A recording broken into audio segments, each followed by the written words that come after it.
પુસ્તકનું નામ છે સર્વતોમુખી ઉન્નતિ, ગાયત્રી મંત્રના ધી અક્ષરની વ્યાખ્યા. પણ લેખક પંડિત શ્રીરામ શર્મા આચાર્ય. વિષય છે સર્વતોમુખી ઉન્નતિ. ગાયત્રી મહામંત્રનો 14મો અક્ષર ધી જીવનની સર્વતોમુખી ઉન્નતિનું શિક્ષણ આપે છે. ધીરસ્તુષ્ટો ભવેન્નૈવ ત્વેકસ્યામ હિ સમુન્નતો ક્રિયતામુન્નતિસ્તેન સર્વાશ્વાસાસુ જીવને. અર્થાત જ્ઞાની મનુષ્યે એક જ પ્રકારની ઉન્નતિથી સંતુષ્ટ રહેવું ન જોઈએ, પરંતુ દરેક દિશાઓમાં ઉન્નતિ કરવી જોઈએ. જેવી રીતે શરીરના દરેક અંગનું પુષ્ટ બનવું આવશ્યક હોય છે, એ જ રીતે જીવનના તમામ વિભાગોમાં વિકાસ થવો એ વાસ્તવિક ઉન્નતિનું લક્ષણ છે. જો હાથ ખૂબ જ મજબૂત બની જાય અને પગ બિલકુલ દુબળા પાતળા રહી જાય તો આ વિષમતા બહુ ખરાબ લાગે છે. એ જ રીતે કોઈ માનવી કેવળ ધનિક, કેવળ વિદ્વાન કે કેવળ પહેલવાન બની જાય તો આ ઉન્નતિને ખાસ હિતકારી માની શકાતી નથી. એ પહેલવાન શું કામનો, જે અન્નના એક એક કણ માટે તલસતો હોય? એ વિદ્વાન શું કામનો, જે રોગોથી ત્રસ્ત હોય? એ ધનિક શું કામનો, જેની પાસે વિદ્યા કે તંદુરસ્તી ન હોય? એ જ માનવી સફળ કહેવાય છે કે જે પોતાની તંદુરસ્તીને ઉત્તમ બનાવે, કેળવણી દ્વારા બુદ્ધિનો વિકાસ કરે, જીવન નિર્વાહ માટે કામધંધાની યોગ્ય વ્યવસ્થા કરે અને સમાજમાં પ્રતિષ્ઠા અને વિશ્વાસનું પાત્ર બની જાય. આજનો વિષય છે ઉન્નતિ કરવી એ જ જીવનનો મૂળ મંત્ર છે. આગળ વધવું અને સતત ઉન્નતિ કરવાના પ્રયત્નો કરતા રહેવું એ એક કુદરતી નિયમ છે. પ્રકૃતિનો દરેક પરમાણુ આગળ વધવા માટે હલચલ કરતો રહે છે. સૂર્યને જુઓ, ચંદ્રમાને જુઓ, નક્ષત્રોને જુઓ, દરેક આગળ વધી રહ્યું છે. નદીઓ દોડી રહી છે, પવન વધી રહ્યો છે, પવન વહી રહ્યો છે, છોડવા વૃદ્ધિ પામી રહ્યા છે. પ્રકૃતિના પરમાણુઓની સંશોધન કરનાર વૈજ્ઞાનિકોનું કહેવું છે કે દરેક નાનામાં નાનો વિદ્યુત ઘટક એટલે ઇલેક્ટ્રોન પણ પ્રતિ સેકન્ડે સેંકડો માઇલની ઝડપે ઘૂમતો આગળ વધી રહ્યો છે. જ્યારે પ્રકૃતિના જળ દેખાતા પદાર્થો રાત દિવસ વિકાસ પામવામાં તલ્લીન છે, તો ચૈતન્યયુક્ત જીવનું તો શું કહેવું? દરેક જન્મમાં તે વધતો જાય છે. નિરંતર ઉન્નતિ કરતા રહેવું તે એનો ઈશ્વરદત્ત નિયમ છે. ઉન્નતિથી સંતોષ પામવાનો કે પ્રગતિને રોકવાનો તો પ્રશ્ન જ ઉદ્ભવતો નથી. માનવીએ પોતાની તમામ અપૂર્ણતાઓને દૂર કરીને એના પિતા પરમેશ્વર જેટલા ઉન્નત બનવાનું છે. જ્યાં સુધી જીવ બ્રાહ્મી સ્થિતિને પ્રાપ્ત નથી કરતો ત્યાં સુધી એની યાત્રા પૂરી નથી થતી.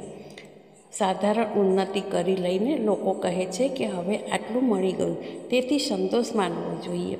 આવા માણસો માનવ જીવનના સાચા મહિમાથી અજાણ છે. આપણી ઉન્નતિનું સર્વતોમુખી ક્ષેત્ર એટલું વિશાળ છે કે એમાં એક જીવન શું અનેક જીવનો સુધી નિરંતર આગળ વધતા રહેવાની તક છે. યોગ્ય રીતે આગળ વધતા રહેવા માટે સતત નવી શક્તિ પ્રાપ્ત કરતા રહેવું આવશ્યક છે. આપણી ઉન્નતિનો ક્રમ કદી પણ અટકવો ન જોઈએ. નિરંતર કદમ આગળ વધારતા રહેવાનું છે અને મહાનતાનું ટીપે ટીપું એકઠું કરીને આપણી લઘુતાનો ખાલી ઘડો ભરવાનો છે. એ કર્મહીન મનુષ્યનું અનુકરણ કરવાથી તમારું કામ નહીં ચાલે, જે પેટ ભર્યા પછી હાથ પગ લંબાવીને દોડ્યા કરે છે અને જ્યારે ભૂખથી બેચેન થાય છે ત્યારે પડખું ફેરવે છે અને બબડાટ કરે છે. નાનકડી કીડીને જુઓ, એ ભવિષ્યની ચિંતા કરે છે. ભવિષ્ય માટે પોતાના દરમાં દાણા એકઠા કરે છે, જેનાથી જીવન સંઘર્ષ સામે વધારે દ્રઢતાથી ઊભી રહી શકે. 10 દિવસ વરસાદ પડવાને કારણે દરની બહાર નીકળવાનો મોકો ન મળે તો પણ જીવતી રહી શકે. નાની મધમાખી ભવિષ્યની ચિંતા કરીને આજનો કાર્યક્રમ ઘડી નાખે છે. આજની જરૂરિયાત પૂર્ણ કરીને ચૂપ બેસી રહેવું ઉચિત નથી. આ જન્મમાં અને આગળના જન્મમાં આપણે નિરંતર ઉન્નતિના પથ પર ચાલવાનું છે. તેથી એ અત્યંત જરૂરી છે કે યાત્રામાં બળપ્રદ ભોજનની વ્યવસ્થાનું ધ્યાન રાખવામાં આવે. આ સમયે આપ જેટલા બળનો સંચય કરી રહ્યા છો તે આગળ જતાં ખૂબ જ લાભકારી સિદ્ધ થશે. એની ક્ષમતાથી ભવિષ્યની યાત્રાનો કાર્યક્રમ વધુ ઝડપી અને સુગમતાથી ચાલતો રહેશે. યોગ સાધનાને પરિણામે સિદ્ધિઓ મળે છે. અષ્ટસિદ્ધિ નવનિધિથી લલચાઈને અનેક સાધકો કઠોર સાધનાઓ કરે છે. વિજયી બનવા માટે મૃત્યુની છાયામાં રણભૂમિ તરફ ડગ માંડે છે. સ્વર્ગના લાભ માટે દુર્ગમ વન તથા પર્વતોની યાત્રા કરે છે. ધનિક બનવા માટે પગથી માથા સુધી પરસેવો પાડે છે. બળવાન બનવા માટે થાકીને ચૂર કરી નાખે છે એવી કસરતો કર્યા કરે છે. વિદ્વાન બનવા માટે રાતોની રાતો જાગીને અધ્યયન કરે છે. આ દ્રષ્ટાંતો બતાવે છે કે ઉન્નત બનવાની જરૂરિયાતને આપણી અંતર્ચેતના કંઈક વધારે મહત્ત્વ આપે છે અને એ જરૂરિયાતને પૂરી કરવા માટે આપણે મોટામાં મોટું જોખમ ઉઠાવવા કઠોરમાં કઠોર પ્રયત્ન કરવા માટે તત્પર થઈએ છીએ. નકલી આવશ્યકતા અને અસલી આવશ્યકતાની ઓળખ એ છે કે નકલીને માટે ત્યાગ કરવાની તત્પરતા નથી હોતી.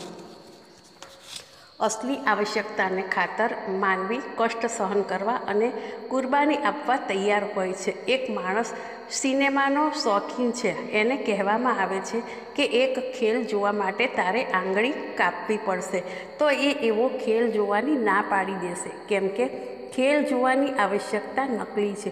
એને માટે આટલું કષ્ટ સહન ન કરી શકાય. પરંતુ જો સ્ત્રી, પુત્ર વગેરે સ્વજનો આગમાં ફસાઈ ગયા હોય તો એમને બચાવવા માટે તે ભભૂકતી આગની જ્વાળાઓમાં કૂદી પડશે. પછી ભલે ને એમાં દાઝી જવાથી પોતાનું શરીર પણ ખાક થઈ જાય. સિનેમાનો ખેલ જોવાની આવશ્યકતા અને સ્વજનોની જીવન રક્ષા કરવાની આવશ્યકતામાં કઈ અસલી છે અને કઈ નકલી છે તે એના માટે ત્યાગ કરવાની માત્રા દ્વારા જાણી શકાય છે. આપણે જોઈએ છીએ કે ઉન્નતિ કરવાની આકાંક્ષા માનવ સ્વભાવમાં એટલી તીવ્ર છે કે તે એને માટે કષ્ટ સહન કરે છે અને જોખમ ઉઠાવે છે.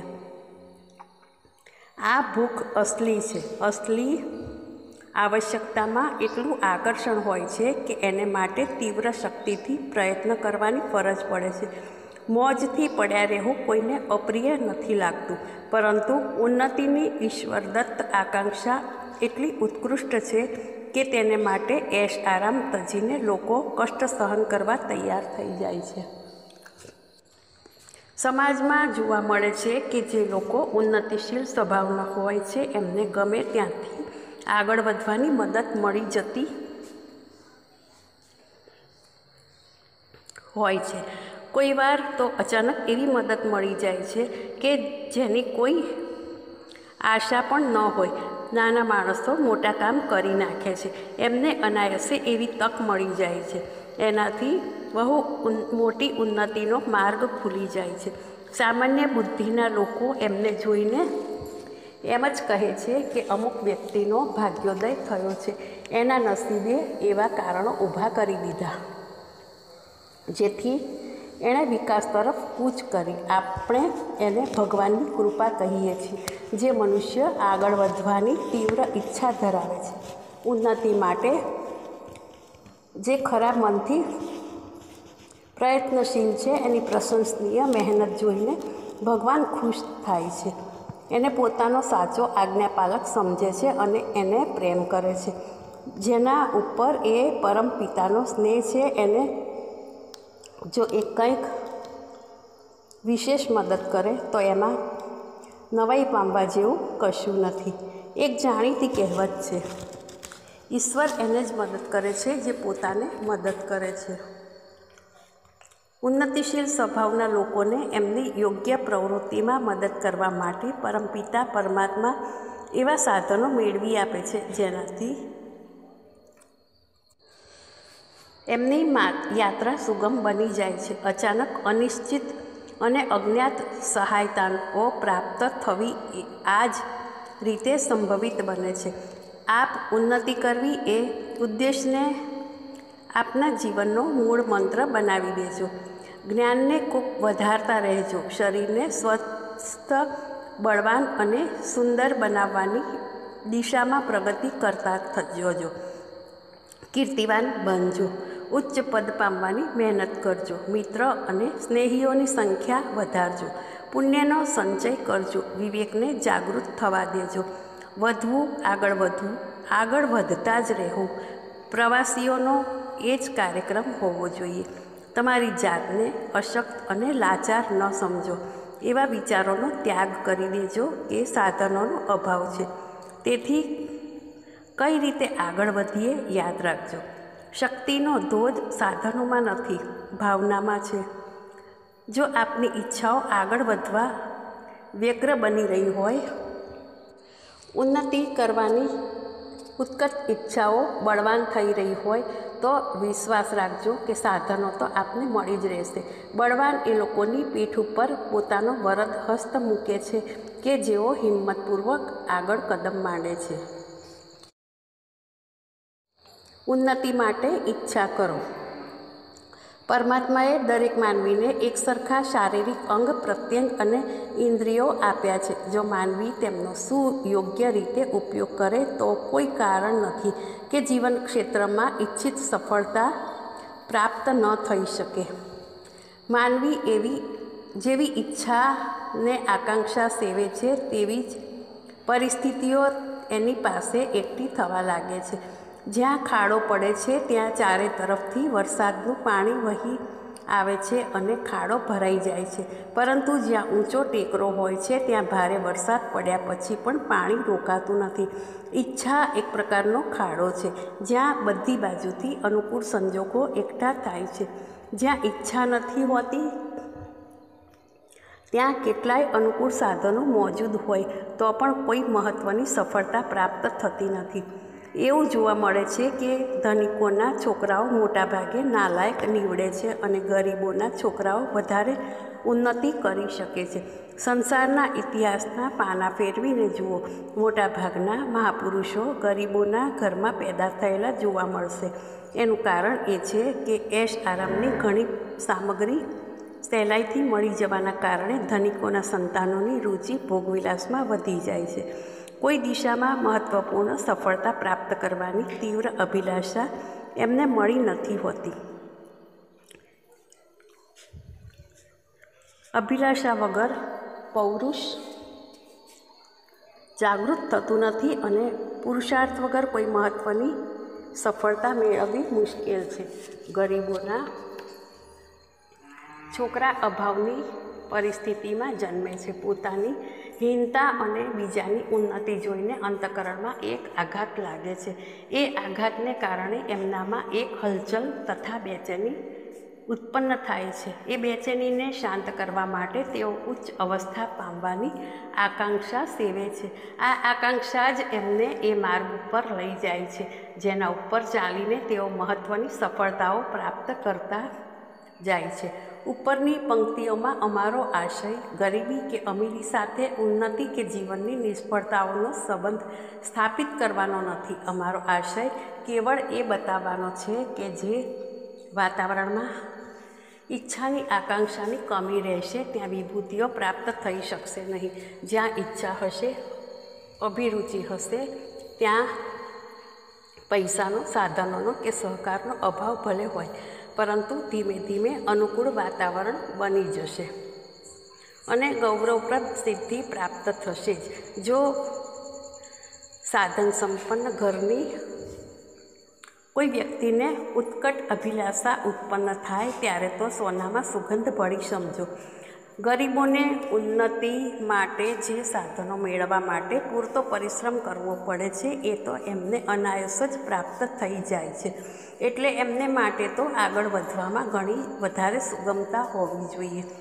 મનમાં જે ઈચ્છાઓ મુખ્યપણે કામ કરે છે એમને પૂરી કરવા માટે શરીરની તમામ શક્તિઓ કામે લાગી જાય છે.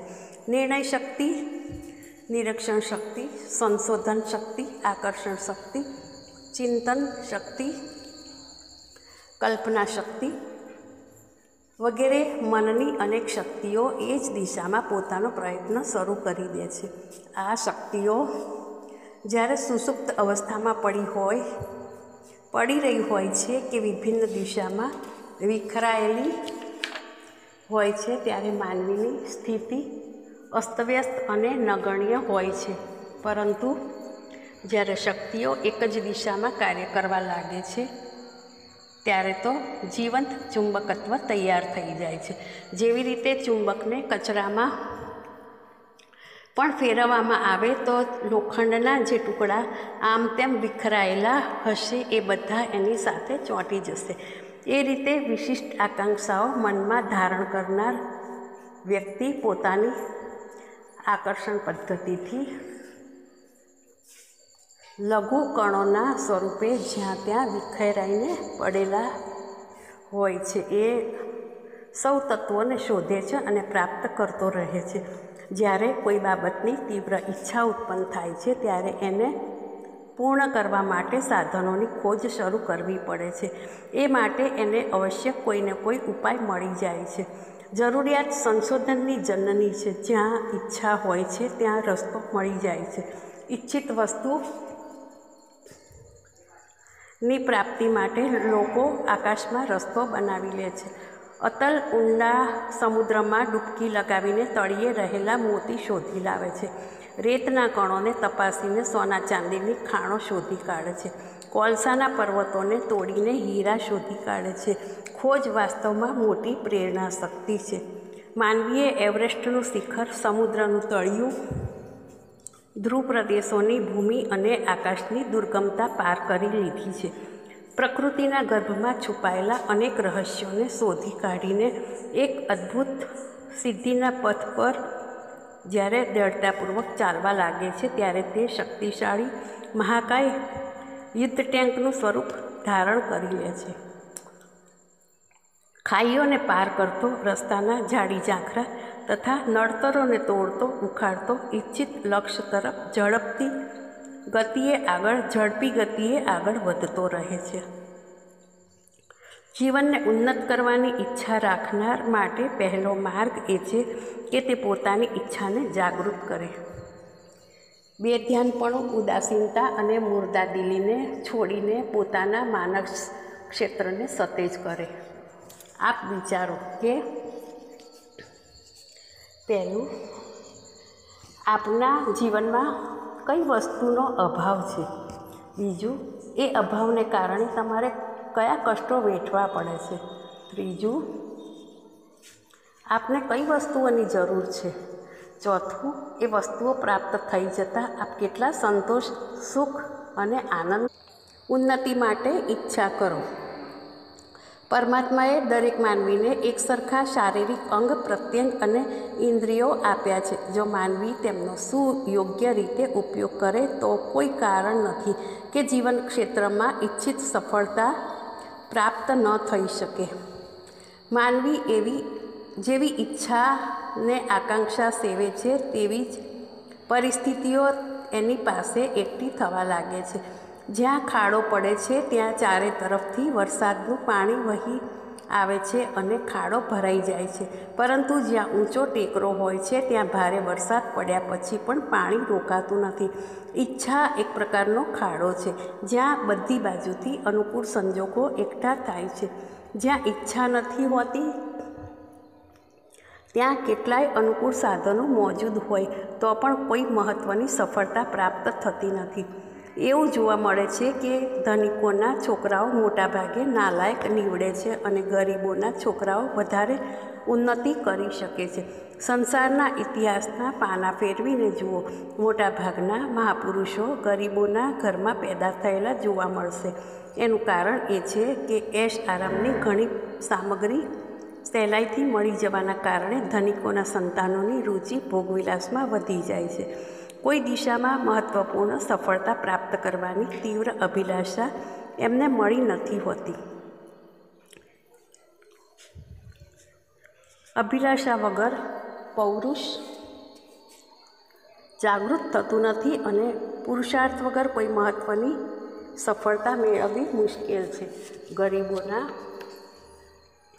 છોકરા અભાવની પરિસ્થિતિમાં જન્મે છે. પોતાની હીનતા અને બીજાની ઉન્નતિ જોઈને અંતઃકરણમાં એક આઘાત લાગે છે.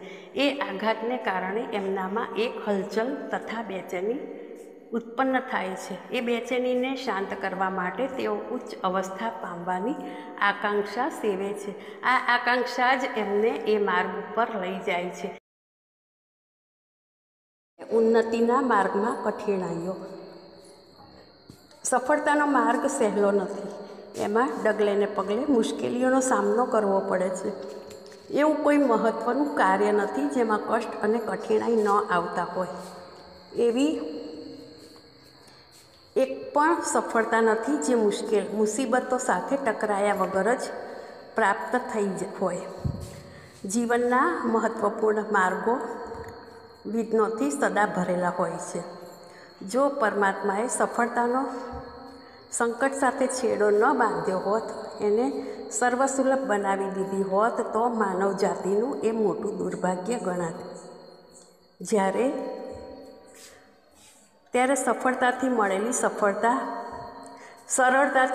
મળેલી સફળતા બિલકુલ નીરસ અને ઉપેક્ષા યોગ્ય બની જાત. જે વસ્તુ જેટલી મુસીબતથી જેટલી મહેનત કરીને મળે છે તે એટલી જ આનંદદાયક હોય છે. કોઈ શાક અથવા ફળ જે દિવસે સસ્તા અને મોટી સંખ્યામાં મળી જાય છે તે દિવસમાં એમને કંઈ પૂછતું નથી. પણ જ્યારે એ મળવા મુશ્કેલ હોય છે ત્યારે ધનિક લોકો એમને શોધી કાઢીને મોંઘા દામ ચૂકવીને ખરીદે છે. સોનાનું મહત્ત્વ એટલા માટે છે કે એ ઓછું મળે છે.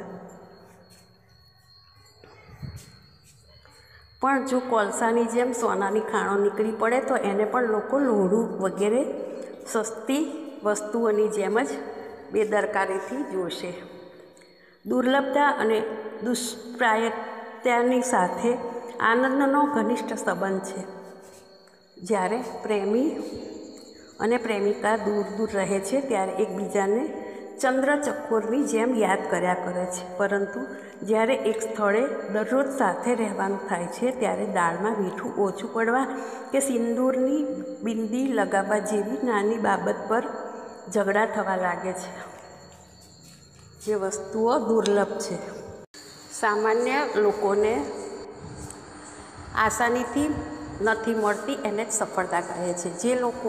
જે કાર્યોની સફળતા સર્વસુલભ છે એવા કાર્ય તો સૌ કોઈ સદા કરતા જ રહે છે. એને માટે નથી કોઈ પુસ્તક વાંચવાની જરૂર પડતી કે નથી લેખકને લખવાની. જો મહત્ત્વપૂર્ણ સફળતાઓ પ્રાપ્ત કરવામાં કોઈ મુશ્કેલી ન પડતી હોત તો એ મહત્ત્વપૂર્ણ ન ગણાતી હોત અને એમાં કોઈ રસ પડતો ન હોત. કોઈ રસ અને કોઈ વિશેષતા ન રહેવાથી આ સંસાર ખૂબ જ નીરસ અને કદરૂપો બની જાત. લોકોને જીવન જીવવું બોજ જેવું અપ્રિય લાગવા માંડત. મુશ્કેલીઓ ન રહેવાથી એક વધારે નુકસાન થાત. માનવીની ક્રિયાશીલતા, કુશળતા અને ચૈતન્ય નષ્ટ થઈ જાત. ઠોકરો ખાઈ ખાઈને અનુભવ ભેગો કરવામાં આવે છે. ઘસવાથી અને પીસવાથી યોગ્યતા વધે છે. કષ્ટની ચોટ સહન કરીને માનવી દ્રઢ, બળવાન અને સાહસિક બને છે. મુસીબતના અગ્નિમાં તપાવવાથી ઘણી બધી નબળાઈઓ બળી જાય છે. ત્યારબાદ માનવી સાચા સોનાની જેમ ચમકવા લાગે છે. પથ્થર ઉપર હથિયારની ધાર ઘસવાથી તે તેજ બને છે. ખરાદ પર ચડાવવાથી હીરામાં ચમક આવે છે. આઘાત પ્રત્યાઘાતથી ઠોકરો ખાઈને રબરના દડાની જેમ અંતરચેતનામાં ઉછાળો આવે છે અને તે એક જગ્યાએથી બીજી જગ્યાએ પહોંચવા ગતિમાન થાય છે. માનવી પણ એવા જ તત્વોનો બનેલો છે. જો એને ઠોકર ન વાગે, વિઘ્નો સાથે સંઘર્ષ ન કરવો પડે તો એની સુષુપ્ત શક્તિઓ જાગૃત થઈ શકશે નહીં અને એ જ્યાંનો ત્યાં પડ્યો દિવસો પસાર કર્યા કરશે. સફળતાનો આનંદ ટકાવી રાખવા અને શક્તિઓને સચેત બનાવી વિકાસના માર્ગમાં સક્રિય કરવા માટે જીવનમાં કષ્ટ અને કઠિનાઈઓનું હોવું ખૂબ આવશ્યક છે. ઇતિહાસમાં મહાપુરુષોના વર્ણનો છે, એમાંના દરેકને કષ્ટો અને અસહ્ય મુસીબતો પડ્યાના વિસ્તૃત વર્ણનો છે. એને જ કારણે તેઓ મહાપુરુષ બન્યા છે. જો ઈસુ ખ્રિસ્તના જીવનમાંથી એમનું તપ અને ક્રોસ પર ચડવું આ બે બાબતોને કાઢી નાખવામાં આવે તો તેઓ એક સામાન્ય ધર્મોપદેશક માત્ર બની રહેશે. રાણા પ્રતાપ, શિવાજી, બંદા બૈરાગી, હકીકત રાય, શીબી દધીજી, હરિશ્ચંદ્ર, પ્રહલાદ, લેનિન, ગાંધી, જવાહર વગેરેને પરમ આદરણીય મહાપુરુષ બનાવવાનું માન એમની કષ્ટ સહિષ્ણુતાને કારણે મળે છે. જો એમણે ડગલે ને પગલે કષ્ટ સહન કરવાનું સ્વીકાર્યું ન હોત, એમણે કષ્ટો અને વ્યથાઓને અપનાવ્યા ન હોત તો તેઓ સામાન્ય કક્ષાના ભલા માણસ માત્ર બની રહેત. મહાપુરુષોનું પદ એમને પ્રાપ્ત થયું ન હોત.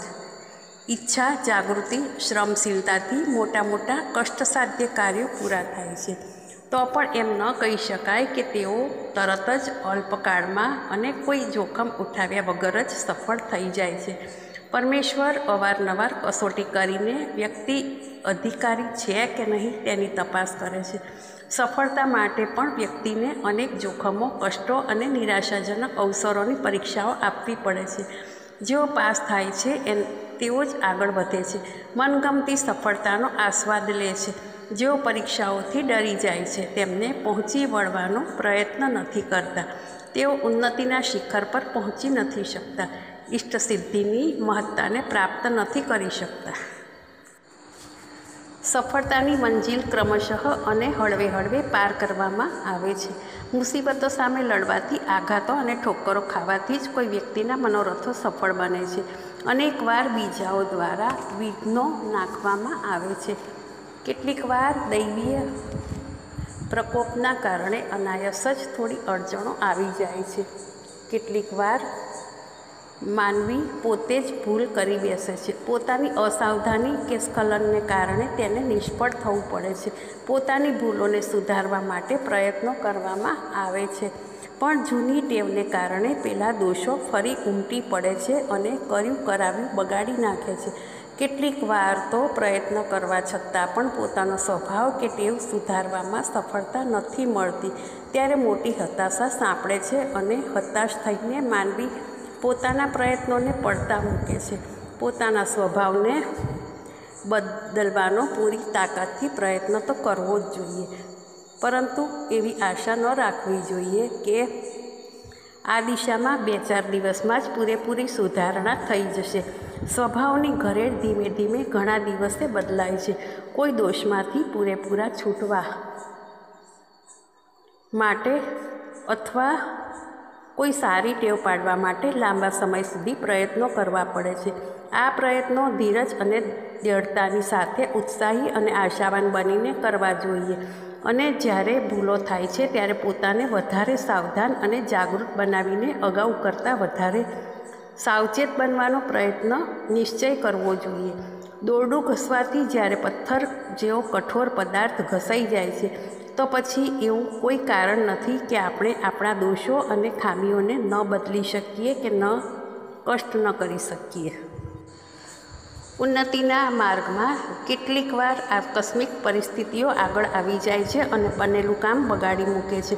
સફળતાની મંજિલ પૂરી થવાની અણી ઉપર હોય છે કે અચાનક જ કોઈ એવો વજ્ર પ્રહાર થાય છે જેનાથી તમામ મનોકામનાઓ ધૂળ ભેગી થઈ જાય છે. પૂરેપૂરો પ્રયત્ન કરવા છતાં પૂરી સાવચેતી રાખવા છતાં આ પ્રકારની આપદા સામે આવી પડે છે, જે બિલકુલ અણધારી જ હોય છે. પહેલેથી એની કલ્પના પણ નથી હોતી. મૃત્યુ, વિયોગ, ચોરી, આગ, રોગ, યુદ્ધ, તોફાન, વર્ષા, શત્રુનો પ્રહાર, કાવતરું, રાજદંડ, અછત, વિયોગ, તોડફોડ, વિશ્વાસઘાત, અપમાન, ઠગાઈ, દુર્ઘટના, ભૂલ વગેરે કારણોથી એવી ભયંકર પરિસ્થિતિઓ આપણી સામે આવી ઊભી રહી જાય છે. એની પહેલાં કોઈ સંભાવના જ નહોતી. આવી વિષમ પરિસ્થિતિઓમાંથી પસાર થવાનું જેમનામાં સાહસ, અનુભવ કે અભ્યાસ નથી તેઓ એકાએક ગભરાઈ જાય છે, કિંકર્તવ્ય મૂળ બની જાય છે. એમને સૂઝ નથી પડતી કે શું કરવું ને શું ન કરવું. આ પરિસ્થિતિ માનવી જેવા વિવેકશીલ પ્રાણીના ગૌરવને હણી નાખે છે. વિપરીત સંજોગો મનોકામનાઓને ધૂળ ભેગી કરવાની ક્ષમતા ધરાવે છે. લીલાછમ ઘાસને ગ્રીષ્મનો તાપ બાળી નાખે છે એ વખતે એવું લાગે છે કે ઘાસને તડકાએ સમૂળગું હરાવી દીધું, પરંતુ એ સ્થિતિ કાયમ નથી રહેતી, કેમ કે વિનાશકારી તત્વોનો સત્તા અત્યંત ક્ષણિક અને અલ્પજીવી હોય છે. ગ્રીષ્મ પૂર્ણ થતાં વર્ષા આવે છે અને બળી ગયેલું ઘાસ ફરીથી જીવંત અને હર્યુંભર્યું બની જાય છે. ઉનાળો ચાલ્યો ગયો. ઘાસને એકવાર એણે પરાજિત કરી દીધેલું, પરંતુ એટલા માત્રથી જ એમ સમજવાનું નથી કે તડકામાં ઘાસને નષ્ટ કરવાની અને તેના સુરમ્ય જીવનનો નાશ કરવાની શક્તિ છે. ઈશ્વરે જેને જીવન અર્પ્યું છે, ઈશ્વરે જેને આનંદમય બનાવ્યો છે, એના જીવન અને આનંદને કોઈ પણ વિઘ્ન છીનવી શકતું નથી કે નષ્ટ કરી શકતું નથી. પ્રકૃતિના નિયમોમાં એક વિચિત્ર અને અદ્ભુત રહસ્ય એ છે કે પ્રત્યેક વિપત્તિ પછી એની વિરોધી સુવિધા પ્રાપ્ત થઈ જાય છે. જ્યારે માણસ બીમારીમાંથી સાજો થાય છે ત્યારે એને કકડીને ભૂખ લાગે છે. નિરોગીતાની શક્તિ ઘણી તીવ્રતાથી જાગી ઉઠે છે અને જેટલો થાક બીમારીના દિવસોમાં ચડેલો એ થોડાક જ દિવસોમાં ઝડપથી ઉતરી જાય છે. ગ્રીષ્મના તાપને પડકારતી વર્ષાની મેઘમાળાઓ વરસીને ધરતીને શીતળ શાંતિમય હરિયાળીથી છાઈ દે છે. હાથ પગને અક્કડ કરી દેનારી ઠંડી જ્યારે ઉગ્ર રૂપે એના પરાક્રમને પ્રદર્શિત કરી મૂકે છે, તો એની પ્રતિક્રિયાથી એક એવી ઋતુ આવે છે જેના દ્વારા એ ઠંડી બિલકુલ નષ્ટ થઈ જાય છે. રાત્રિ પછી દિવસનું આવવું સુનિશ્ચિત છે. અંધકાર પછી પ્રકાશનું દર્શન પણ અવશ્ય થાય છે. મૃત્યુ બાદ જન્મ પણ થાય છે. રોગ, અછત, શોક વગેરે આફતો ચિરસ્થાયી હોતી નથી. એ આંધીની જેમ આવે છે અને તોફાનની જેમ ચાલી જાય છે. એમના ગયા પછી એ એક દૈવી પ્રતિક્રિયા થાય છે, જેના દ્વારા એ નુકસાનની પૂર્તિને માટે કોઈ એવો માર્ગ મળી આવે છે જેનાથી ઘણી ઝડપથી એ આપત્તિના કારણે થયેલા નુકસાનની પૂર્તિ કોઈને કોઈ રીતે થઈ જાય છે. આકસ્મિક વિપત્તિ માટે સાચે જ બહુ દુઃખદાયક હોય છે. એનાથી એને ખૂબ નુકસાન થાય છે, પરંતુ એ વિપત્તિના નુકસાન કરતાંય અનેક ગણું નુકસાન કરનારું એક વિશેષ કારણ વિપત્તિનો ભય છે. વિપત્તિ કહેવાતી મૂળ ઘટના ભલે ગમે તેટલી મોટી કેમ ન હોય, છતાં કોઈને વધારે પડતું નુકસાન કરી શકતી નથી. એ લાંબો સમય ટકતી નથી, પોતે એક પ્રહાર કરીને ચાલી જાય છે. પરંતુ વિપત્તિની ગભરામણ એવી તો દુષ્ટ અને પિશાચીની છે કે એ જેની પાછળ પડે છે એના ગળે લોહી તરસતી જળોની જેમ વળગી પડે છે. જ્યાં સુધી એ માનવીને પૂરો નિસત્વ કરી દેતી નથી, ત્યાં સુધી એનો પીછો નથી છોડતી. વિપત્તિ પછી આવનારી અનેક જંજાળો આ ગભરામણને કારણે આવે છે. શારીરિક, માનસિક અને સામાજિક સુસ્થિતિનો સત્યાનાશ કરીને એ માનવીની જીવનશક્તિને ચૂસી જાય છે. આકસ્મિક વિપત્તિઓથી માનવી નથી બચી શકતો. રામકૃષ્ણ, હરિશ્ચંદ્ર, નળ, પાંડવ, પ્રતાપ, શિવાજી તથા ગુરુ ગોવિંદસિંહ જેવા આત્માઓને વિપત્તિઓએ નથી છોડ્યા, તો પછી બીજા કોઈ એના ઝપાટાથી બચી જશે એવી આશા ન રાખવી જોઈએ. આ સૃષ્ટિની રચના કંઈક એવી જ છે કે સંપત્તિ અને વિપત્તિનું, લાભ અને હાનિનું ચક્ર દરેક ઉપર ફરતું રહે છે. ક્રિયાશક્તિની મજબૂતી, દ્રઢતા અને અનુભવશીલતાની વૃદ્ધિ માટે કે કોઈ અન્ય હેતુ માટે વિપત્તિઓ આવે છે. એનું સાચું કારણ તો પરમાત્મા જ જાણે છે, પણ એટલું નિશ્ચિત છે કે વિપત્તિઓનો પ્રકોપ જુદા જુદા માર્ગે સમય પર દરેકની ઉપર થતો રહે છે. અપ્રિય, અરુચિકર અને અસંતુષ્ટ કરનારી પરિસ્થિતિઓ ઓછી વધતી માત્રામાં દરેકની સામે આવે છે. એનાથી કોઈ પણ પૂરેપૂરું સલામત નથી રહી શકતું કે નથી બચી શકતું. પણ એ વાત સાચી છે કે જો આપણે ઈચ્છીએ તો એ વિપત્તિની પાછળ આવનારી ઘણી ભયંકર અને સત્યાનાશી જંજાળોથી સહેલાઈથી બચી શકીએ છીએ અને આકસ્મિક વિપત્તિનું નુકસાન થોડા વખતમાં ભરપાઈ કરી શકીએ છીએ.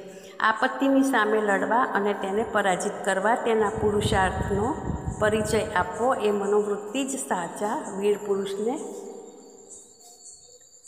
શોભા આપે છે. યોદ્ધા પુરુષો એવી તલવારને પડકારતા હોય છે જેના એક જ ઝાટકાથી માથું ધડથી અલગ થઈ શકે છે. બહાદુરોને કોઈ જાતનો ડર નથી હોતો. એમને પોતાનું ભવિષ્ય સદા ઉજ્જવળ દેખાય છે. હતો વા પ્રાપ્યસી સ્વર્ગ જીતવા વા મોક્ષસે મહિમની ભાવનાની એમના મનમાં હંમેશા ઉત્સાહ અને આશાની જ્યોતિ જલતી રાખે છે. આપત્તિ કાળના સાચા સાથીઓ 3 છે: ધૈર્ય, સાહસ અને પ્રયત્ન. જે આ ત્રણેયને સાથે રાખે છે એમનું કોઈ કંઈ બગાડી શકતું નથી. જેણે આપત્તિકાળમાં પોતાનું માનસિક સંતુલન જાળવી રાખવાનું મહત્ત્વ સમજી લીધું છે, જે ખરાબ સમયમાં દ્રઢ રહે છે, અંધકારમાં રહીને પણ જે પ્રકાશપૂર્ણ પ્રભાતની આશા રાખે છે, તે વીર પુરુષ સહેલાઈથી દુર્ગમતાને પાર કરી જાય છે. માનસિક સંતુલન કાયમ રહેવાથી તેની શારીરિક તંદુરસ્તી નષ્ટ થતી નથી કે નથી માનસિક ગડબડ પેદા થતી, નથી એના મિત્રો ઉદાસ રહેતા કે નથી શત્રુઓ ગુસ્સે થતા. આમ સ્વનિર્મિત અકસ્માતોથી એ બચી જાય છે. હવે કેવળ આકસ્મિક વિપત્તિના નુકસાનની ભરપાઈ કરવાનો પ્રશ્ન રહી જાય છે. વધુ પડતી ઉગ્ર આકાંક્ષા અને પૂર્વ અનુભવને આધારે એ પોતાની વિવેક બુદ્ધિથી એવા સાધનો એકઠા કરી લે છે, એવા રસ્તા શોધી કાઢે છે. વધુ પડતી ઉગ્ર આકાંક્ષા અને પૂર્વ અનુભવને આધારે એ પોતાની વિવેક બુદ્ધિથી એવા સાધનો એકઠા કરી લે છે, એવા રસ્તા શોધી કાઢે છે કે જેના દ્વારા એ પહેલાં જેવી કે જેની સમકક્ષ કોઈ પ્રકારની સુખદ પરિસ્થિતિ પ્રાપ્ત કરી લે છે. જે આપત્તિકાળમાં પોતાના સાહસ અને ધૈર્યને અકબંધ રાખે છે એ ભાગ્યશાળી વીર યોદ્ધો જીવનભર કદી દુર્ભાગ્યની ફરિયાદ નથી કરતો. કષ્ટની ઘડીઓ અને ઈશ્વરીય કોપ નહીં પરંતુ ધૈર્ય, સાહસ અને પુરુષાર્થની કસોટી કરનાર પડકાર જેવી દેખાય છે. એ આ પડકારનો સ્વીકાર કરવાનું ગૌરવ લેવા હંમેશા તત્પર રહે છે. તત્વચિંતક ચુંગીનતો હાંગ કહેતા હતા કે આફત એક વિશાળકાય ભયંકર આકૃતિવાળી પરંતુ કાગળના બનેલા સિંહ જેવી છે, જેને દૂરથી જોતાં ખૂબ ડર લાગે છે, પણ એકવાર જે સાહસ કરીને એની પાસે પહોંચી જાય છે એને ખાતરી થાય છે કે એ કેવળ રમકડું જ હતું. ઘણા લોકો ઉંદરોને લડતા જોઈને ડરી જાય છે, પણ એવા લાખો યોદ્ધા છે જેઓ દિવસ રાત આગ ઓકતી તોપોની છાયામાં સૂવે છે. એક માણસને એ બનાવ વજ્રપાત જેવો અસહ્ય લાગે છે, પરંતુ બીજા માણસ માટે જ્યારે એ જ બનાવ બને છે ત્યારે એ બેફિકરાઈથી કહે છે, અરે એમાં શી ફિકર છે, જે થશે તે જોયું જશે. આવા લોકો માટે એ અકસ્માત સ્વાદ પરિવર્તનની એક સામાન્ય બાબત હોય છે. આફત એનું કામ કરે છે, તેઓ પોતાનું કામ કરતા રહે છે. વાદળોના પડછાયાની જેમ આફતની ક્ષણ આવે છે અને યોગ્ય સમય ટળી જાય છે. બહાદુર માનવી દરેક નવી પરિસ્થિતિ માટે સજ્જ હોય છે. થોડા વખત પહેલાં એશ આરામના સાધનોનો ઉપભોગ પણ એ જ કરતા હતા અને હવે સંકટોથી ભરેલા અભાવગ્રસ્ત દિવસો વિતાવવા પડશે તો એને માટે એ સજ્જ છે. આ રીતે આ સાહસ કરનારા વીર પુરુષો જ આ સંસારમાં સુખી જીવનનો ઉપભોગ કરવા માટે અધિકારી ઠરે છે. જેઓ ભાવિના અંધકારની દુઃખદ કલ્પનાઓ કરીને અત્યારથી માથું કૂટી રહ્યા છે, તેઓ એક રીતે નાસ્તિક છે. આવા લોકો માટે આ સંસાર દુઃખમય તથા નરકરૂપ છે અને ભવિષ્યમાં પણ એવો જ બની રહેશે. કોઈ ચોક્કસ કાર્યક્રમ ચાલતો હોય ત્યારે એ યોજનાને નિષ્ફળ બનાવે એવા કારણો ક્યારેક ઊભા થઈ જાય છે. કોઈ સ્વજનનું મૃત્યુ, રોગ, લડાઈ ઝઘડો, આર્થિક નુકસાન, વિશ્વાસઘાત, અકસ્માત, બનેલું કામ બગડી જવું વગેરે જેવા કારણોના લીધે નક્કી કરેલો કાર્યક્રમ બદલવો પડે છે. ભવિષ્યમાં વધારે શ્રમ કરવા અને અભાવગ્રસ્ત દશામાં રહેવા માટે મજબૂર થવું પડે છે. અલગતા અને વિયોગની પીડામાં બળવું પડે છે. આ પડતીની દશા આવે છે ત્યારે ગભરાવું ન જોઈએ, પરંતુ પોતાની જાતને બદલી નાખવી જોઈએ. પહેલાં જેવી પરિસ્થિતિ હતી તેવી સ્થિતિને અનુરૂપ પોતાના કર્મો ત્યારે થતા હતા. હવે બીજી સ્થિતિ છે તો એ જ પ્રમાણે બીજી રીતે કામ થવું જોઈએ. પહેલાં સંપન્ન અવસ્થામાં રહીને પછીથી જે અભાવગ્રસ્ત અવસ્થામાં પહોંચે છે તેઓ વિચારે છે કે લોકો આપણી મશ્કરી કરશે. આ મશ્કરીની શરમથી લોકો ખૂબ દુઃખી બને છે. વાસ્તવમાં આ આપણા મનની નબળાઈ માત્ર છે. દુનિયામાં બધા પોતપોતાના કર્મોમાં મગ્ન હોય છે. કોઈને એટલી ફુરસત નથી હોતી કે બહુ ગંભીરતાથી બીજાઓનો ઉપહાસ કે પ્રશંસા કરે. લોકો સાધારણ કે ટીકા કે ઉપહાસના કારણે ઉપહાસના ભયથી શરમ અનુભવે છે. જાણે એમણે કોઈ ગુનો ન કર્યો હોય. માણસની આ મોટી ભૂલ છે. ચોરી કરવામાં, બુરાઈ, દુષ્ટતા, નીચ કર્મ કે પાપ કરવામાં શરમ આવવી જોઈએ. પરંતુ એ કોઈ શરમની વાત નથી કે કાલે આપણી પાસે 10 પૈસા હતા અને આજે 2 પૈસા થઈ ગયા. કાલે સમૃદ્ધ અવસ્થા હતી, આજે દુર્દશા થઈ ગઈ. પાંડવો એક દિવસ રાજગાદી પર શોભતા હતા તો અજ્ઞાતવાસમાં એમને મહેનત મજૂરી કરીને પેટ ભરવા મજબૂર થવું પડ્યું. રાણા પ્રતાપ અને મહારાજા નળનું ચરિત્ર જેમણે વાંચ્યું છે તેઓ જાણે છે કે એ પ્રતાપી મહાપુરુષો કાળના વ્યળ ચક્ર અનુસાર એકવાર ઘણી દિનહીન દશામાં પણ રહી ચૂક્યા હતા. પણ એના માટે સમજદાર પુરુષો એમનો ઉપહાસ નથી કરતા. મૂર્ખ અને બુદ્ધિહીનોના ઉપહાસનું કોઈ મૂલ્ય નથી હોતું. એમનું મોઢું કોઈ બંધ કરી શકતું નથી. તેઓ તો દરેક હાલતમાં મશ્કરી કરે છે. એટલા માટે મશ્કરી થવાના ખોટા ભયને કારણે કલ્પનામાંથી કાઢી નાખવો જોઈએ અને જ્યારે અભાવની હાલતમાં રહેવું પડે તો હસીને કોઈ ભય, સંકોચ, મૂંઝવણ કે શરમ વગર તેનો સ્વીકાર કરી લેવો જોઈએ. કોઈ યોજના નક્કી કરવાની સાથે એ પણ ધ્યાન રાખવું જોઈએ કે નિશ્ચિત કાર્યક્રમમાં વિઘ્ન આવી શકે છે, મુશ્કેલી પણ આવી શકે છે. મુશ્કેલીનો સામનો કરવો પડે છે. ઉન્નતિનો માર્ગ જોખમોનો માર્ગ છે, જેનામાં જોખમો સામે લડવાનું સાહસ અને સંઘર્ષ કરવાનો ઉમંગ હોય. એણે જ સિદ્ધિના પથ પર ડગ માંડવા જોઈએ.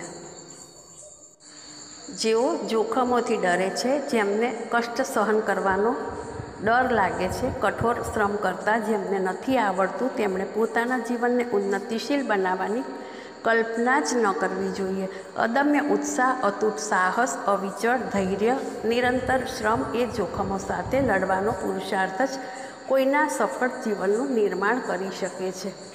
આ જ તત્વોની મદદથી લોકો ઉન્નતિના શિખર ઉપર ચડે છે અને મહાપુરુષ કહેવાય છે. ઉન્નતિ માટે પ્રયત્નશીલ અને પરિશ્રમની આવશ્યકતા. ઉન્નતિનો માર્ગ મોટો આધાર પરિશ્રમ અથવા પુરુષાર્થ છે.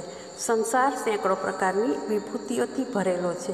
સુખી અને સમૃદ્ધ કરનારા સાધનો દરેક પળે મોજૂદ છે.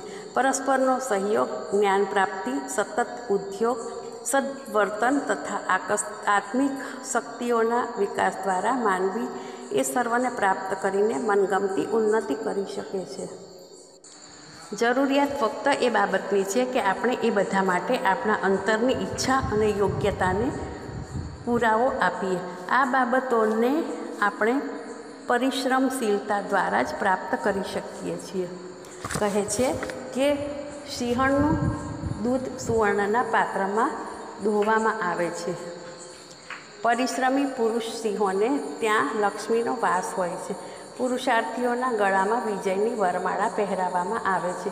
સ્પર્ધામાં જે જીતે છે તે પુરસ્કાર પામે છે. પરીક્ષામાં પાસ થનાર વિદ્યાર્થી જ પ્રમાણપત્ર મેળવી શકે છે. પ્રાચીન કાળમાં સ્વયંવરની પ્રથા હતી. યુવતીઓ એમની નજરે જે યોગ્ય ઠરે તેને જ વર તરીકે પસંદ કરતી. ઉન્નતિની દેવી પણ સ્વયંવરની પ્રથાને અનુસરે છે. વધુ પુરુષાર્થી હોય એ જ એની પસંદગી પામે છે. પાત્રતાનું બીજું નામ છે પરિશ્રમ. કહે છે કે પૈસો હાથનો મેલ છે, અર્થાત હાથને ઘસવાથી પૈસા બને છે. પરસેવાની કમાણી એ શબ્દ રોજ બોલચાલમાં વપરાય છે. એનો ભાવાર્થ એ છે કે કોઈ પણ કમાણી પરસેવો પાડવામાં થાય છે. પરિશ્રમ એક ઉત્પાદક શક્તિ છે, જેનાથી વસ્તુઓ પેદા થાય છે. સંઘર્ષથી જીવનની ઉત્પત્તિ થાય છે. નાડીઓમાં લોહી દોડતું હોય છે અને ફેફસામાં હવાની અવરજવર ચાલુ હોય તો સમજવું કે જીવન મોજૂદ છે. જો લોહીએ દોડવાનું બંધ કરી દીધું કે શ્વાસ ચાલવાનું અટકી ગયું તો કહેવાશે કે એનું મૃત્યુ થયું છે. જો આ જીવનને ટકાવી રાખનાર ગતિ મંદ કે શિથિલ પડતી દેખાય તો ચતુર વૈદ્ય કહી દે છે કે હવે એનો જીવનદીપ બુઝાવાનો છે. જે લોકો પરિશ્રમી છે, સદા કામમાં મગ્ન રહે છે, તેઓ જીવિત છે. એમનું જીવન જાગ્રત છે, પણ એમને કામ જોઈને ડર લાગે છે. શ્રમ જોઈને આંસુ આવે છે, તેઓ મરેલા છે. એમની ઉન્નતિની આશા રાખવી નકામી છે. તેઓ જીવતા શબની જેમ કેવળ પ્રાણ ધારણ કરી શકે છે. કૂવાના થાળા પર રહેલા પથ્થરો પર દોરડાના ઘસારાનું નિશાન પડી જાય છે અને પરિશ્રમના ઘસારાથી મુશ્કેલમાં મુશ્કેલ કામ પૂર્ણ થાય છે. નિરંતર જો થોડો ઘણો પણ શ્રમ થતો રહે તો થોડાક સમયમાં ભારે ઉન્નતિ થઈ શકે છે. કણ કણ ભેગું કરવાથી મણ એકત્ર થઈ જાય છે. મહાત્મા ગાંધીનો સમય ઘણો કાર્ય વ્યસ્ત રહેતો હતો. તેઓ સદા કામોમાં ડૂબેલા રહેતા હતા. એમને જરા પણ ફુરસત નહોતી મળતી, તો પણ એમણે રોજ 1-1 કલાકનો સમય કાઢીને થોડાક જ દિવસોમાં ભારતની લગભગ 1 ડઝન પ્રાંતીય ભાષાઓ એ વૃદ્ધાવસ્થામાં પણ સારી રીતે શીખી લીધી હતી. ફુરસત ન મળવાનું બહાનું તદ્દન જૂઠું બહાનું છે. જે વિષયમાં માણસને દિલચસ્પી હોય તેને માટે એ જરૂર થોડો ઘણો સમય કાઢી શકે છે. 24 કલાકમાંથી આરામના 8 કલાક છોડીને 16 કલાકનો સમય બચે છે. એમાંથી ઈચ્છિત વિષય શીખવા માટે થોડો સમય કાઢી શકાય છે. જે લોકો ફુરસતનું બહાનું કાઢે છે તેનો અર્થ હકીકતમાં કામચોરી છે. જે શ્રમ કરવા નથી ઈચ્છતો તેને કદી ફુરસત નથી મળતી. જે નાનકડું કામ હસતા રમતા હાલતા ચાલતા થઈ શકે છે એ પણ એને પહાડ જેવું ભારે ગમ લાગે છે. અને એક એવું જ નાનું અમથું કામ કરવાથી એને એટલો તો થાક લાગે છે કે જાણે ઈડરિયો ગઢ જીતી આવ્યો હોય. આવા લોકો જરાક કામ કરવાથી અકળાઈ ઉઠે છે, નિશ્વાસ નાખે છે, લાંબા શ્વાસ ખેંચે છે, બેચેની અનુભવે છે અને વૃદ્ધની જેમ ઊંધું મોં રાખીને પડ્યા રહે છે. ક્યારેક શારીરિક નબળાઈને કારણે માણસની ક્રિયાશક્તિ કુંઠિત થઈ જાય છે અને થોડો શ્રમ કરવાથી થાક ચડે છે. એણે સારવાર કરાવવી જોઈએ, પરંતુ મોટે ભાગે તો વ્યક્તિ શારીરિક નબળાઈથી નહીં પણ માનસિક નબળાઈથી ગ્રસ્ત હોય છે. શારીરિક નબળાઈ કરતાં માનસિક નબળાઈથી શક્તિઓ વધારે કુંઠિત થાય છે. જેમનું મન પરિશ્રમમાં રસ લે છે તેમને ફુરસત ન મળવાની ફરિયાદ નથી કરવી પડતી. તેઓ અનેક ઉપાધિઓ અને કાર્યોમાં વ્યસ્ત હોવા છતાં પોતાના પ્રિય વિષયની સાધના કરવા માટે થોડોક સમય શોધી કાઢે છે અને કાર્ય માટે થોડો પણ નિયમિત સમય અપાતો રહે તો અલ્પકાળમાં જ આશ્ચર્યજનક પ્રગતિ જોવા મળે છે. જો 1 કલાક નિત્ય વ્યાયામ કે તેલ માલિશ માટે નક્કી કરવામાં આવે તો 1 વર્ષમાં શરીરની સ્થિતિ કંઈ ને કંઈ બની જાય છે. જો 1 કલાક રોજ કોઈ બીજી ભાષાનો અભ્યાસ કરવામાં આવે તો 1 વર્ષમાં એ ભાષાનું કામચલાઉ જ્ઞાન સરળતાથી મળી શકે છે. જ્યોતિષ, સ્વાસ્થ્ય, ગણિત, સમાજશાસ્ત્ર, મનોવિજ્ઞાન, ધર્મ વગેરે કોઈ વિષયનું સારું એવું સાહિત્ય રોજ 1 કલાક 1 વર્ષ સુધી વાંચવામાં આવે તો એ વિષયમાં વિદ્વતા પ્રાપ્ત કરી શકાય છે. 1 કલાક જેટલો તુચ્છ સમય સામાન્ય રીતે કંઈક વિશેષ મહત્ત્વનો નથી ગણાતો, જેનાથી 2 ગણો 4 ગણો સમય આળસમાં કે ગપ્પા મારવામાં નષ્ટ થઈ જાય છે. ધ્યાન આપવાથી, સતર્ક દ્રષ્ટિથી પરીક્ષણ કરવાથી લાગે છે કે વિપુલ સમય એમ જ વીતી જાય છે. જેનો સદુપયોગ કરી શકાય તો કેટલું બધું કામ થઈ શકે. જેને પરિશ્રમમાં રુચિ હોય છે તેને ઘણો સમય મળી રહે છે. જ્યાં મહેનતને જોઈને કાળજું કંપવા લાગે છે ત્યાં ફરિયાદ ફુરસદ શોધવાથી જડતી નથી. આળસુનો પીર કે જરા હળવું કામ કરનારો પણ પોતાને ખૂબ વ્યસ્ત સમજે તો એને કામચોરીનું એક બહાનું જ કહી શકાય. કોઈ વ્યક્તિ ગમે તેટલી મોટી કે અમીર કેમ ન હોય, પણ એણે પરિશ્રમ તો કરવો જરૂરી છે. મોટા મોટા કરોડપતિ ધનકુબેરો આળસમાં નથી પડ્યા રહેતા, પરંતુ સામાન્ય મજૂરો કરતાં વધારે કામ કરે છે. જો તેઓ આટલું કામ ન કરે તો એમની સંપત્તિની દિન પ્રતિદિન વૃદ્ધિ થતી અટકી ન જાય, પરંતુ ઘટતી પણ જાય. લક્ષ્મી એમના જ ઘરમાં નિવાસ કરે છે કે જેઓ પરિશ્રમના પુરુષ સિંહો છે. જે પુરુષો પોતાની ઉદ્યોગપરાયણતા અને પરિશ્રમશીલતાને ખોઈ બેસે છે તેઓ લક્ષ્મીનું પ્રિય પાત્ર નથી બની શકતા. સંપત્તિ એમને ત્યાં નથી રહેતી. અકર્મણ્યતા દરિદ્રતાની સખી છે. જ્યાં અકર્મણ્યતા રહેશે ત્યાં કોઈને કોઈ રીતે દરિદ્રતા જરૂર પહોંચી જશે. પ્રાચીન કાળમાં આપણા પૂજ્ય પૂર્વજો શ્રમપરાયણતાનું મહત્ત્વ સારી રીતે સમજતા હતા.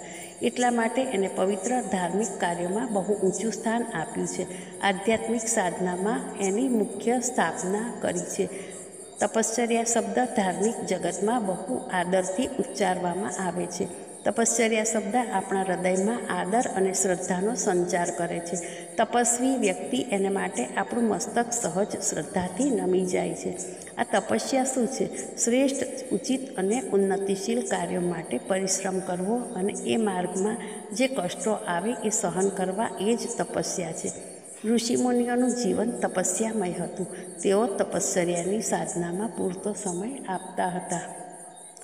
વિદ્યાર્થીઓ પણ તે તપસ્યાને જ્ઞાનથી વધુ મહત્ત્વ આપતા હતા, કેમ કે વિદ્યા અને જ્ઞાનથી મગજનો વિકાસ થાય છે, પણ એ ચેતના ઉત્પન્ન નથી થતી જેના દ્વારા એ મગજના વિકાસને કાર્યરૂપે પરિણત કરી શકાય, જીવન વ્યવહારમાં લાવી શકાય. જેને કઠોર પરિશ્રમ કરવાની આદત છે તે જ પોતાના ઉન્નતિશીલ વિચારો અનુસાર આચરણ કરી શકે છે. સ્વાભાવિક રીતે ઉપર ચડવામાં વધારે પરિશ્રમ કરવો પડે છે. સીડીઓ પર ચડી ઉપરના માળે પહોંચનારા અને પર્વતોના શિખરની ઊંચી યાત્રા કરનારા જાણે છે કે એમના પગને સમતળ ભૂમિ પર ચાલવા કરતાં વધારે કાર્ય કરવું પડે છે. જેમના પગ આ વધારે કાર્યનો બોજ ઉઠાવવા તૈયાર ન હોય તેઓ ઊંચા સ્થાને પહોંચવાનો આનંદ નથી લૂંટી શકતા. ઉપરથી નીચે સરકી પડવાનું સુગમ છે. 200 ફૂટ ઊંચી દિવાલ પરથી કોઈ નીચે પડે તો 2 વાર સેકન્ડમાં હાથ પગ હલાવ્યા વિના જ એ જમીન ઉપર આવી પડશે, પરંતુ એટલી ઊંચાઈ સુધી ચડવા માટે ઘણી મહેનત કરવી પડશે. જીવનને પતનના ખાડામાં પટકી દેનાર કુવિચારો સહેલાઈથી કામે લાગી જાય છે, પણ ઊંચે લઈ જનારા માર્ગ પર ચાલવામાં ઘણો પ્રયત્ન અને પરિશ્રમ કરવો પડે છે. વિઘ્નો સાથે ઘણો સંઘર્ષ કરવો પડે છે, ત્યારે જ કંઈક સફળતા મળે છે. એટલા માટે ઊંચે લઈ જનારી સાધનાનો તપશ્ચર્યા સાથે અનન્ય સંબંધ છે. જેનામાં તપ કરવાની વૃત્તિ નથી તેને માટે આત્મિક કે ભૌતિક, આંતરિક કે બાહ્ય કોઈ પણ પ્રકારની ઉન્નતિ મુશ્કેલ છે. જૂના જમાનામાં આજની જેમ બાળકોને બિનજરૂરી લાડ લડાવી જ ગુરુઓના સંરક્ષણમાં તપસ્યાનું કઠોર જીવન વિતાવવા વિદ્યાભ્યાસ કરવા મોકલવામાં આવતા હતા. તો આજે તો થોડા પૈસા જેમણે ગાંઠે બાંધ્યા છે તેઓ એમના સંતાનોને સ્કૂલે પહોંચાડવા અને ત્યાંથી લાવવા માટે રિક્ષા કે કાર મોકલે છે. ચોપડીઓ ભરેલું દફતર લાવવા લઈ જવા માટે નોકર મોકલે છે. આ રીતે પોતાના ધનિકપણાના અહંકારની પૂર્તિ કરવા માટે બાળકોને આરંભથી જ આળસુ અને પરિશ્રમથી દૂર ભાગનારા બનાવે છે. છેવટે એ છોકરા બાપ દાદાની કમાણી ફૂંકી મારતા આળસુની જિંદગી વિતાવતા હોય છે. પરંતુ પહેલાં એવું નહોતું બનતું. મહારાજ દશરથ પાસે ઘોડાગાડી જરૂર હશે, નહીં હોય તો બનાવવા જેટલા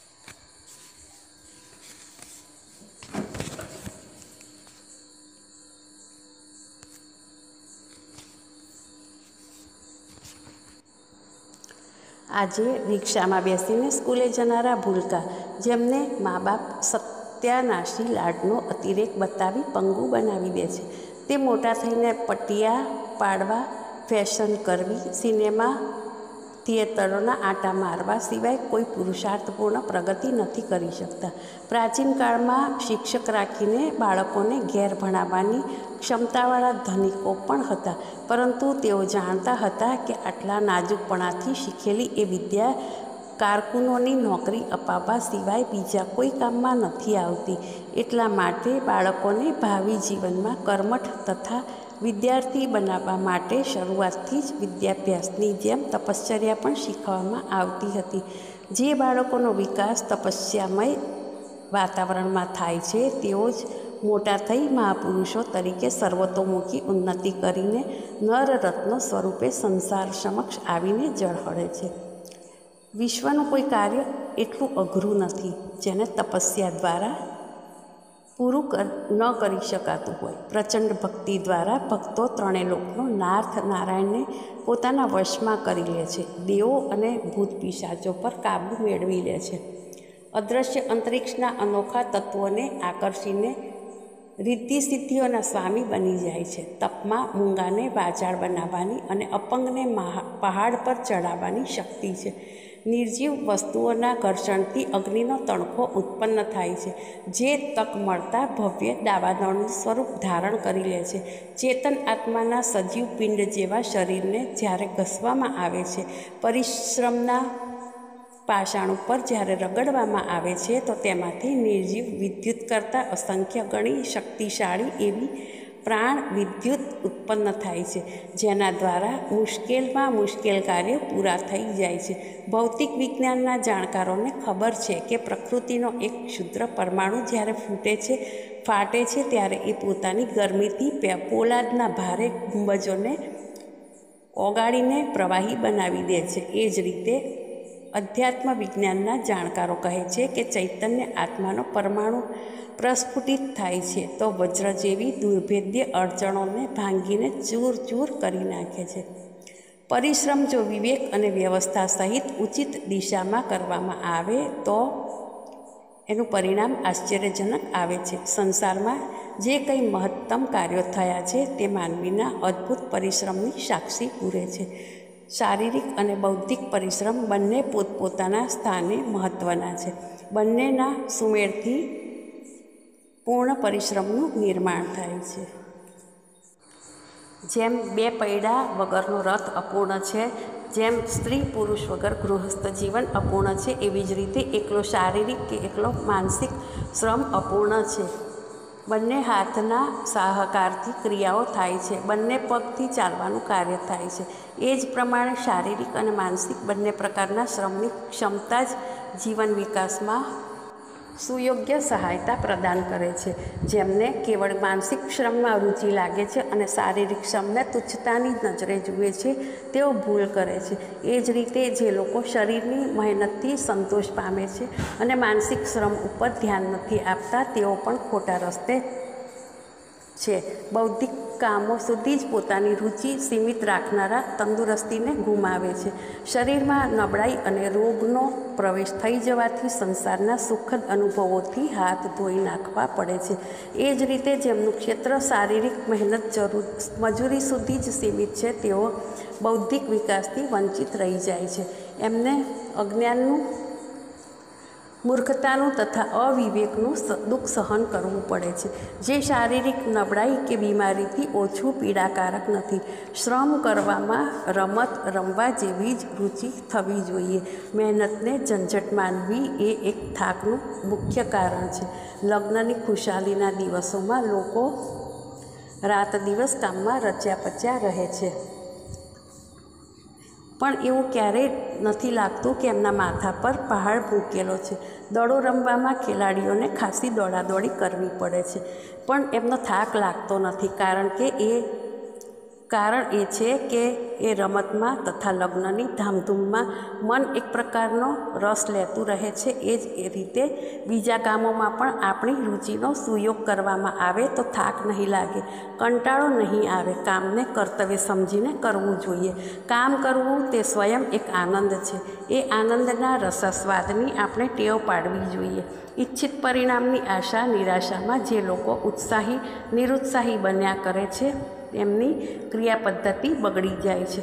કેટલીક વાર તેઓ નિરાશાને કારણે નિયત કામને છોડી દે છે અને કેટલીક વાર સફળતાની ખુશીનો મદમાં છાતી ફૂલાવે છે. અધ્યાત્મક શાસ્ત્રના, ગીતા વગેરે ગ્રંથોમાં આસક્તિ છોડીને કર્તવ્ય ભાવથી કાર્ય કરવાનો કર્મયોગનો જે ઉપદેશ આપ્યો છે, તે કર્મને કર્તવ્ય સમજીને પરિશ્રમમાં જ રસ લેવાનો ઉપદેશ છે. આ પદ્ધતિથી કામ કરનારનો આનંદ અને ઉત્સાહ કદી પણ મંદ થતો નથી. એમને નથી કદી થાક લાગતો કે નથી કંટાળો અનુભવાતો. કામને રમત સમજીને એને પોતાનો અભ્યાસ વધારવાની એક તાલીમ માનીને કામ કરવાની ટેવ ખૂબ ઉપયોગી છે.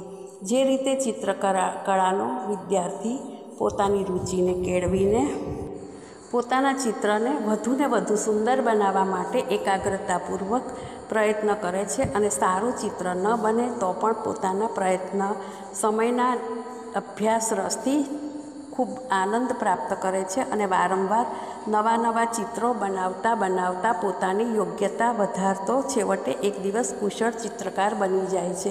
એ રીતે આપણે દરેક કામને એક ચિત્ર સમજીને આપણા આત્માનંદ માટે તેને વધુને વધુ સુંદર બનાવવાનો સુરુચિપૂર્વક પ્રયત્ન કરવો જોઈએ.